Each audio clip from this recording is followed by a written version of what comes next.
Welcome to Householders, a conversation about American life as Zen practice. I'm Inga Annie Wade. And I'm Kyosaku John Mitchell, and we're lay members of the Atlanta Soto Zen Center.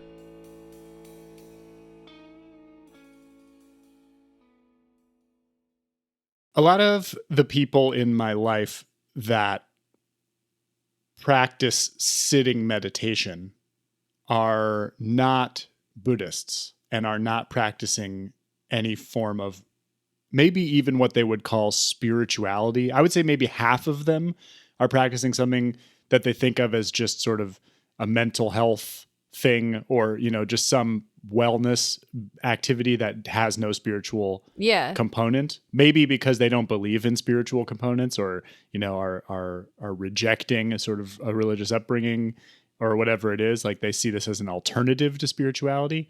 And then the other half are sort of non-affiliated spiritual people who have picked up sitting meditation as, one of the things in the sort of bag of tricks of, I'm hesitant to use the word new age, but culture of do-it-yourself spirituality. I wouldn't call it new age either. Yeah, I don't think that's fair. Not when doctors are prescribing it to people. Not prescribing it, but recommending it, meant to say. Right. But I think that a lot of people who hear about it from that context in my life are in that first category of thinking of it as not a spiritual practice. The other half that I'm talking about are the ones who are thinking like this is direct do-it-yourself spirituality that I don't need a religion for. Either I do this by myself and it's my own thing and there is no community aspect, or in some cases that are actually maybe even more interesting to me, like the community of people making up their own spiritual practices out of whatever raw materials they find are my community. And that's a new thing that we're doing. That might even be considered a third category, I would say. Yeah. Yeah. And I've talked about my siblings as far as they're kind of in that third category.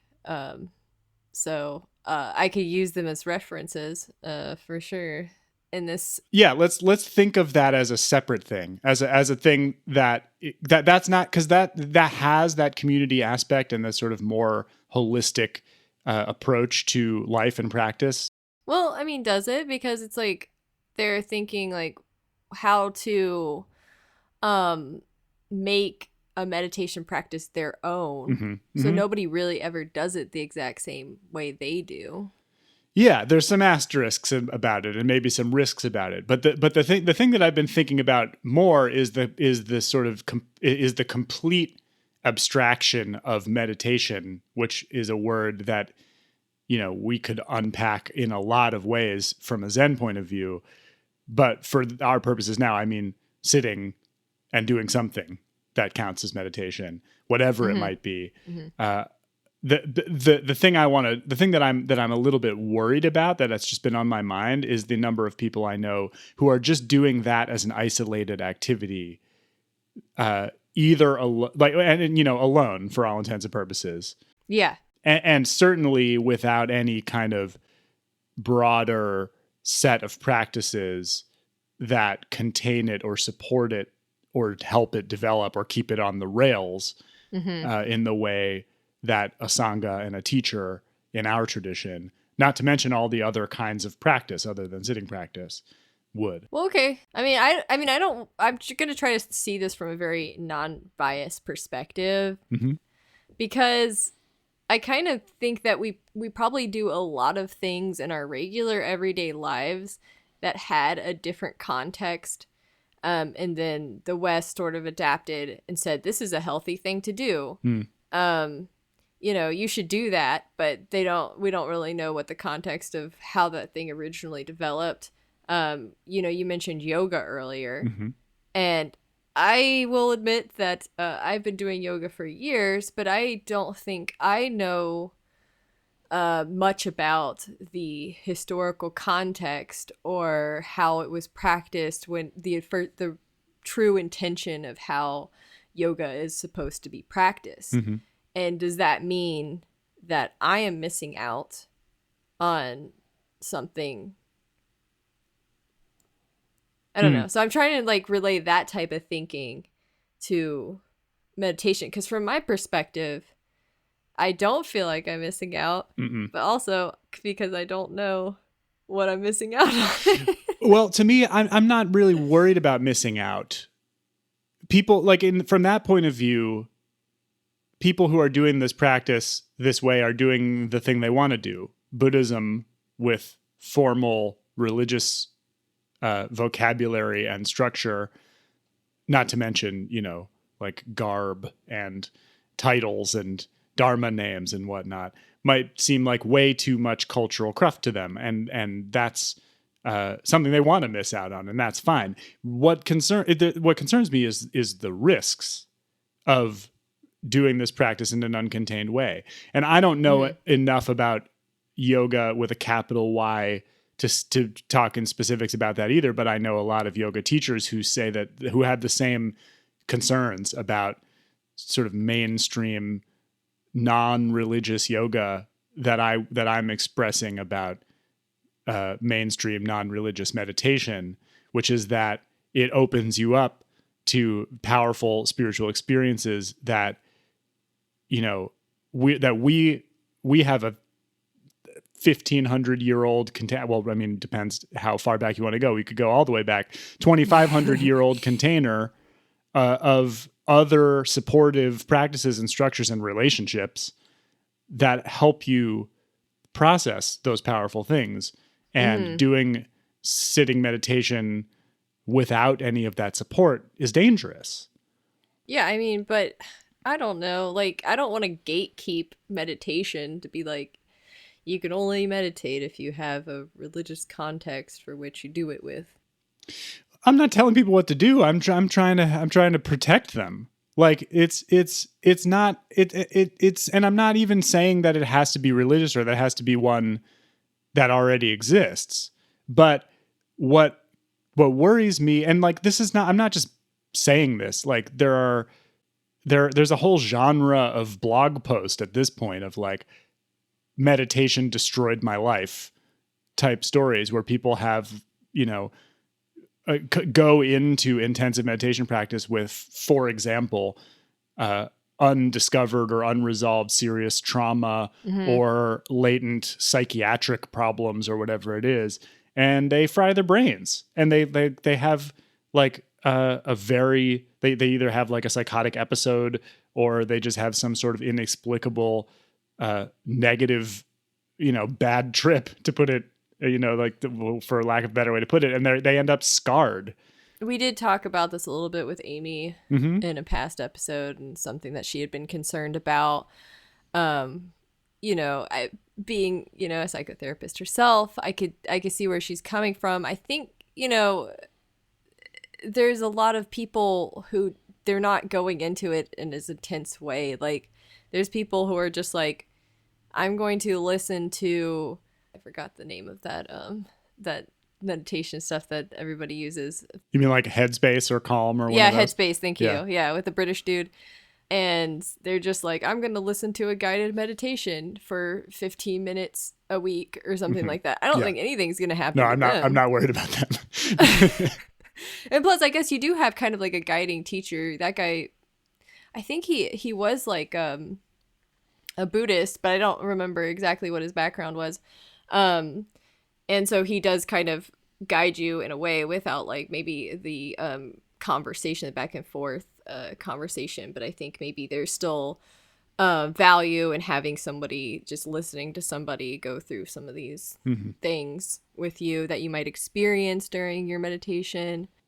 So you're talking about a very specific type of person that has, like you said, trauma of some sort, and they do some intensive meditation. Where would the context of this be? Like just going on a retreat randomly? Yeah, you make a good point that it's like, this is an intensive practice problem. It's not really something that somebody who sits for a few minutes every couple days or whatever is going to run into. Not the casual meditator. Yeah. And I guess that's important to tell people in case there are people with practices like that listening to us that I'm not worried about you. You're okay. It's this is a problem for people who are hardcore and going at it for sort of, there's a lot of caution, and we've talked about this in other aspects of Zen practice. There's a lot of caution about kind of going into meditation practice to get something or to have some kind of objective. And it's people like that. That's usually like yellow flag number one of somebody who's going to be super hardcore about this. And so, yeah, like a lot of these stories that I'm talking about that I've read and heard first person are stories from retreats that people sign up for as a sort of like extreme sport kind of experience that they want to have. Maybe after having a few years or not, a few months of personal practice and deciding this is way cool. I want to get more into this. And so, there are a lot of retreats marketed at those types of people, 10-day silent meditation retreats where you do, really specific Theravada mindfulness practice, and you feel like every bone in your body vibrating. And if there's anything weird or off in your body, it can go really sideways really fast. But you're absolutely right to point out that there's like a pretty high bar to getting into that situation. But it's still pretty widespread, I feel like. We hear about it a lot. It seems to me that it's widespread enough where people hear about it, but I still think it's fringe enough where it's not like the majority of cases of people, just lay person that doesn't have any religion, getting into meditation for an hour a week or something like that. Yeah. I agree. I guess the question is where people go if they want to learn more, from that stage. Like I'm not a person who thinks that the existence of apps like Headspace and 10% Better and whatever all those other ones are is bad for Buddhism or something. I think that there's No, I don't think so either. I think it's wonderful for there to be millions of people who are using some form of meditation to calm their bodies. And I think you're also right that guided meditation is a really safe way to develop that skill. Depending. Obviously, like this mainstream mass scale version is a bit different from the sort of 60s and 70s version where you had to go sit with some teacher and, those people's voices could end up guiding you into some pretty gnarly situations. I don't know anything about that. Well, there's just lots of freaky ashram cult stuff that has happened in Oh, sure. I've heard of cults and stuff back in the 70s. Yeah, but like a lot of them were masquerading as Buddhism, a lot of people who went into practice Buddhism in the 70s in the United States ended up in some really terrible situations. And this I mean, it's kind of weird to say, but this sort of free market mass scale technology enhanced version is a lot safer than that was. So it's good. I'm happy about that. But where do you go if you want to do more? And so some of these apps are associated with teachers from specific lineages, and others have teachers from all different kinds of lineages, and others have teachers that are explicitly not of any lineage or have some sort of clinical or scientific lineage, or like went to some particular university program and have their own set language that is all based in Western scientific, medicalized, or psychological vocabulary. And I don't have numbers on this or anything, but I feel like it's probably the case that a lot of people who start off there want to learn more and want to do more. And the first thing you probably Google for is meditation retreat. And depending on who you are and depending on what your situation is, you could already be in trouble at that point. Because meditation retreats are the big business of meditation, right? They're the things that you can sell hundreds of dollars of tickets to. And that's where, we're going to hopefully at some point soon have Fusats, our community leader, on our show to talk about our retreats and how that's going to work, how that's going to look going forward. And I think I'm very interested to know. I don't really know what the post-COVID vision of retreats for our Sangha is. But it's a good time to be rethinking all that stuff. But there's a lot of competition now, and I feel like the most aggressive marketing is coming from the most aggressive kinds of meditation. Aggressive marketing of meditation retreats to the millions of people who are suddenly into meditation is probably a warning sign rather than like a positive sign, because there's such an opportunity to take people from millions of people from casual like introduction to meditation. Out of those millions of people, a large number, still an objectively large number of them, is going to be interested in something more intensive than that. And it makes me nervous.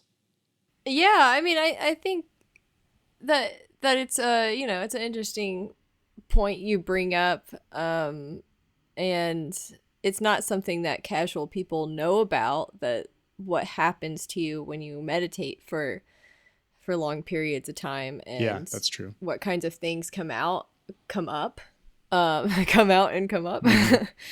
And maybe they should, somehow know, like some sort of disclaimer ahead of time, like you should probably work your way up to this before you commit to such a long practice, or you should, but what is your main concern? Like, there's the individual getting to a dangerous place because they meditated without a lot of practice for a long time and some gnarly shit came up. Mm-hmm. Are you worried about the reputation of meditation at all? Mm-hmm. Like, are there deeper fears that you have, besides just some individuals that we're not sure how many people are actually going to do this or not? That is a really fair and important question for me to be asked about this, about what it is that makes me so nervous. Because for Amy, I think she gets nervous because it's like they could be like her patients, or whatever that do this, and that she would probably dissuade them from doing such a thing. But she could probably see it from that perspective. Like, I personally have met people who've done that, and messed with them a lot. Or I have too. I have friends who have had these kinds of episodes, and I think about them all the time.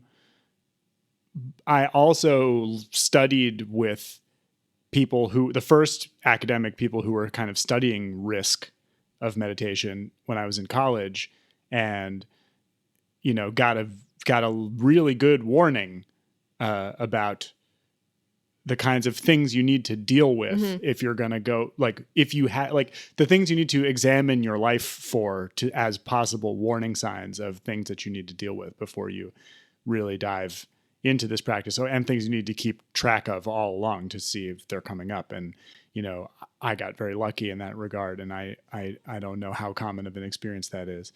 But certainly, like, there are like it's a big enough thing that I am concerned about specific people and worried about communities that I'm in contact with, because these kinds of episodes don't just affect one person in isolation. Yeah, sure. But there's you I don't know how you picked it up, but and maybe it's obvious and I'm just like not aware of how obvious it is, but like there's clearly something about my sort of protectiveness of this practice itself that's got me worked up, because I am very committed to this practice as a way of life, and I wouldn't want, I mean, reputation is a strange word for me, but what there is sort of a concern for me of a kind of dark cloud over meditation practice as a thing that's okay to do. I guess this might be something to do with it. I'm still in the early part of normalizing this aspect of my life with the rest of my life.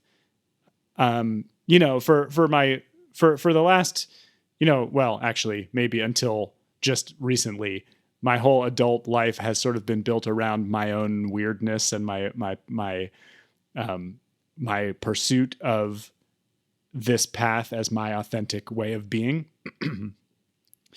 But now in the last, let's say 5 years, both my family life and my career and other things about who I am in the world are turning towards this sort of, let's, for lack of a better term, like normal, like the normie lifestyle. I'm in personal and professional relationship with people who are much less exposed to weird stuff than I am, and then the people in my life thus far have been. And I don't want to hide anything about my Zen practice or my Sangha or my teacher or my daily life and how much Zen it involves, because it's who I am and it's how I am who I am, and it's an important part of who I am, and it's a boundary I need to maintain. I need to not compromise it in the interest of being whatever, normal, conforming. That's an interesting kind of turn of events here. Yeah. And it's fine and good when meditation is like this hip thing that's good for mental health. But if it turns into something that like people are blowing their minds left and right about, then I begin to worry about my own ability to be out as a Zen practitioner. Yeah. Well, that's interesting, coming out out as a Zen practitioner. I think, have you had any like holdbacks to being open about it in any situation that you've come across? I've never had any formal resistance to it, but I'm 1 degree of separation from, like, it's very possible for me to get into a situation where the people that I need to transact some professional situation with are too religious in a mainstream American sense for me to tell them this, because it will freak them out or make them think I or the people I'm representing are strange or fringe in some way. Yeah. I mean, why are we catering to that? I mean, I'm not saying I haven't done it too. well, it's different now that for me, because there's a professional risk. Like, when it was Jewish people, I didn't care. I liked freaking them out, like, and even still, like, yes, my wife is a rabbi. Yes, she has sort of professional, there are professional risks associated with her husband being, for lack of a better term, unorthodox in his Jewish observance. But like, so is she, and we're confident in who we are, and she is supportive of me. So when I'm in a situation with her and her, Jewish participants in her stuff, I'm straight up about this. And even if they're uncomfortable, I push it and make it okay. Like I build the relationship and make it all right. But like, that's a level of intimacy that's a lot higher, and a level of trust that's a lot higher than I have in professional scenarios. Okay. And more importantly, like, I'm not in these professional scenarios representing my own interests. You know what I mean? Yeah. So I have to represent something else. But I could see that. I don't have any holdbacks in my professional life that would prevent me from saying openly that I'm a Buddhist, besides just like Dogen saying that you shouldn't go around telling people you're a Buddhist. Fair. But I don't have anything like that. But I don't work in anything any way that it would matter at all. But going back to our discussion about like people who, I don't know what the I guess the profile on these people would be, the persona of these types of people that might go from like casual meditation to like a full-blown silent retreat and have a bad trip. But I kind of feel like, again, I could be totally wrong, they're probably the same type of person who would use drugs like for mental health purposes as well. You mean psychedelic drugs or something like that? Yeah. Yeah. I feel like if you take away the meditation, that's what they're going to do. Mm-hmm. Is there, don't you think on some level, or maybe it's not, but do you think on some level, like doing meditation is safer than doing something like that? Yes, I do. But I also think that the risks are, the risk factors are the same. Like I think that I think that it's more likely that you will trigger those risk factors with psychedelics, but it's just a probability question. And the risk factors are the same, and the side effects and consequences are the same or similar enough. Mm-hmm. But yeah, I think you're right to make this connection. It's psychonauts, to use a really stupid, outdated word that I think people who are those still use to describe themselves. Like people who are into exploring consciousness for its own sake. And there's something very college about that pursuit, but that's still very, I mean, I think it's increasingly prevalent in, let's call it, blue state culture in the United States. Like with the legalization of cannabis kind of looming at a national level, and the clinical legalization of psychedelics, the medicinal legalization of psychedelics, like right around the corner from that. In some places like Portland, they already legalized it. Yeah, or decriminalized at least. And so I think that is going to be a growing area of concern. And I mean, it's a growing area of like liberation and possibility and beauty also. I don't want to make it sound like it's not. Like all of this, from interest in meditation to interest in psychedelics, all of this is about interest in our true nature, which it's about time people took some serious interest in. But there's it's not like discovering and revealing your true nature is like a get out of jail free card for samsara, right? Like like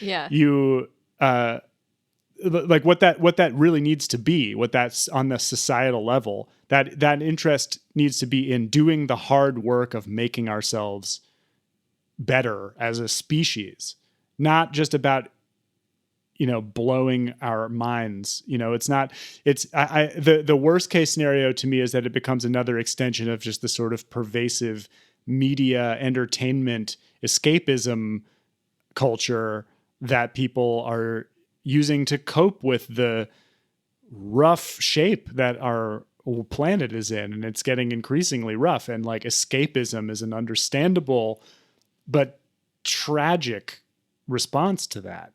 And it's so easy and possible to at least think of psychedelics and meditation as a form of escapism. And for many people, it will succeed, and they'll just stare at the wall and, instead of staring at the television. But for a not small proportion of those people, something much more frightening can happen. And it's because of the attitude that these are personal pursuits and they're not, ways of turning the ship of humanity around. Householders is a production of the Atlanta Soto Zen Center in Atlanta, Georgia, and the Silent Thunder Order. Find us on the web at ASZC.org. Our Sangha depends on your support. You can donate by PayPal to donate at storder.org. Gasho.